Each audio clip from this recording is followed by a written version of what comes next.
Hello everybody, welcome back. It's Cape Rugby TV time. For those of you that have just joined us tonight, of course, we take a look at the score, Western Province Club Rugby Sevens. All the announcements, it's all happening tonight, including which clubs are in which pools. We'll, of course, carry on profiling our clubs, our 35 teams that are inside the score, Western Province Club Rugby Sevens.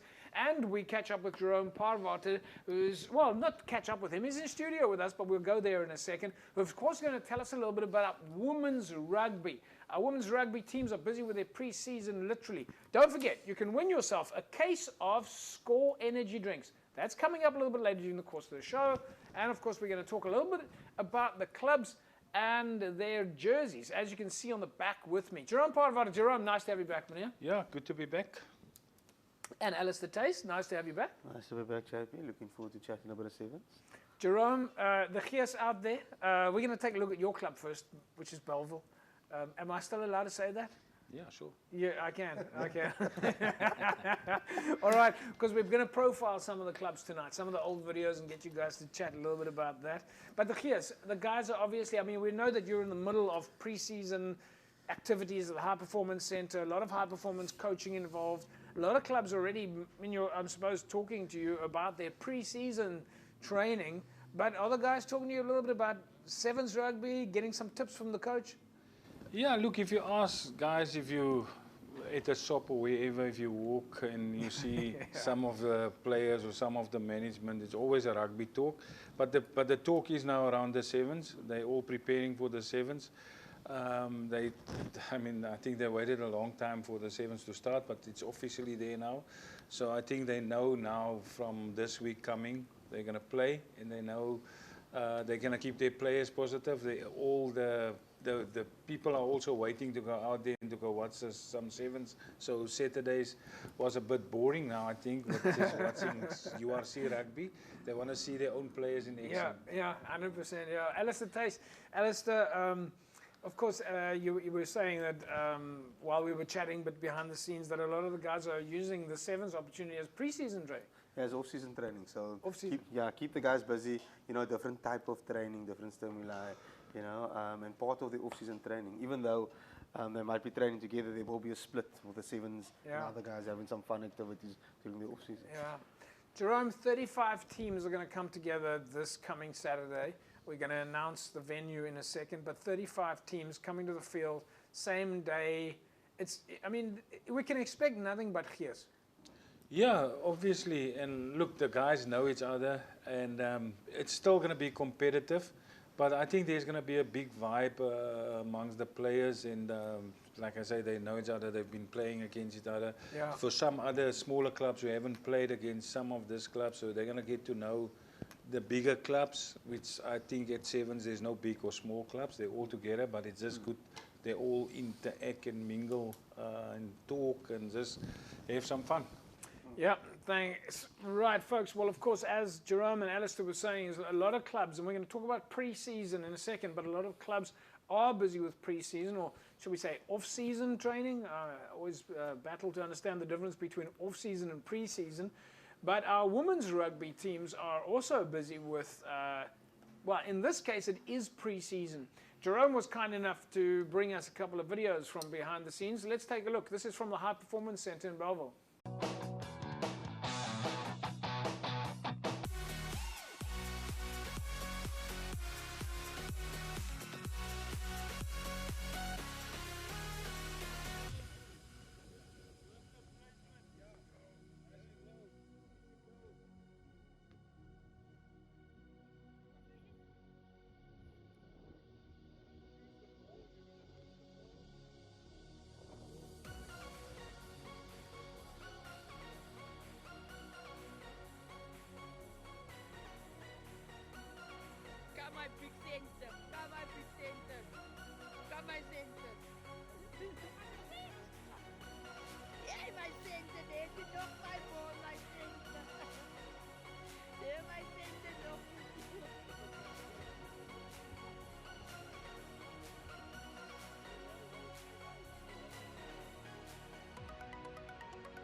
there we go. Right, folks, as you can see, the footage that we've got there is action footage. All right, so if you're wondering why it's a little bit wobbly, that's what it looks like from the coach's perspective when you're on the field filming in action. All right, so Jerome, I actually want to ask you about this.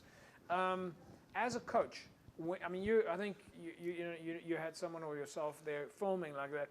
As a coach, you have to be on the field with the player. It's not a sport where you can stand on the side of the field. When you're coaching, you've got to be hands-on right there, shouting and explaining.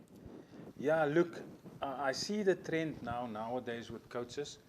A lot of them stand with their hands in their pockets, like you say. But I'm a hands-on coach. I can't do that because you have to be there. You have to correct your players. And as you could see, most of this footage, I also record some of that footage while I'm busy, because the next day I can tell them, listen, this is how I want you to play, this is how I want. So there's a lot of things that a coach can do nowadays with technology. And I mean, I'm not so good with technology, but if I can do that, then surely if you're not lazy, you can do that. And you can give feedback to your players. You can't just now. Alistair will know, there's so much to do nowadays. Ask someone. Like, you're just standing there, come film this. Yeah.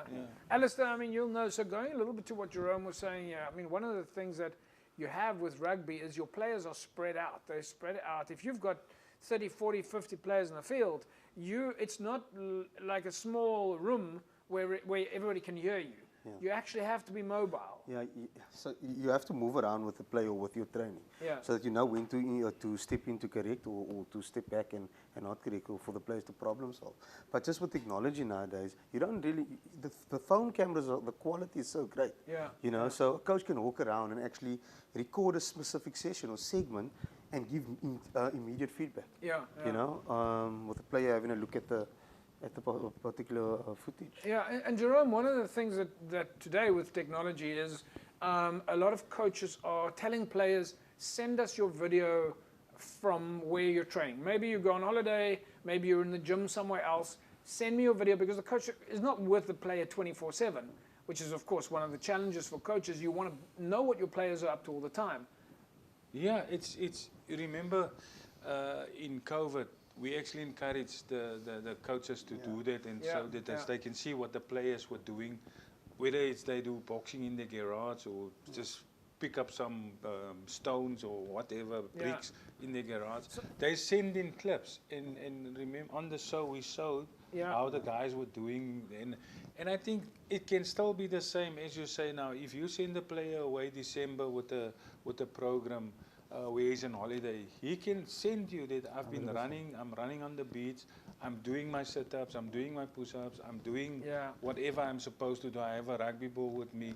So a coach can interact, they can talk, like there's no more that you don't see the player anymore. Last question, yes, Alistair. You can, even from a technical perspective, the player can record himself kicking, can record himself passing, you know, and a coach can correct, you know, with his hands, with the movement of his hands. And Jerome, just a quick final question. You mentioned something about the different pools that you've got. You've got players in the gym, you've got players on the field. You mentioned something about prehab, gym sessions. How do you split those sessions? This is, of course, our women's squad in training now. Yeah, with the prehab, it's very static. So we basically have all the girls. So there's basically a squad of 35 now training.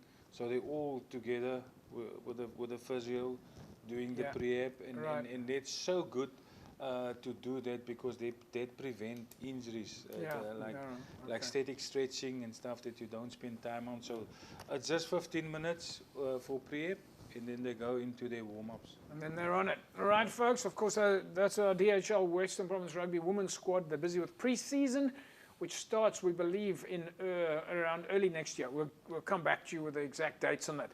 Tonight is all about the score, Western Province Club Rugby 7. Stay tuned. We'll come to that next.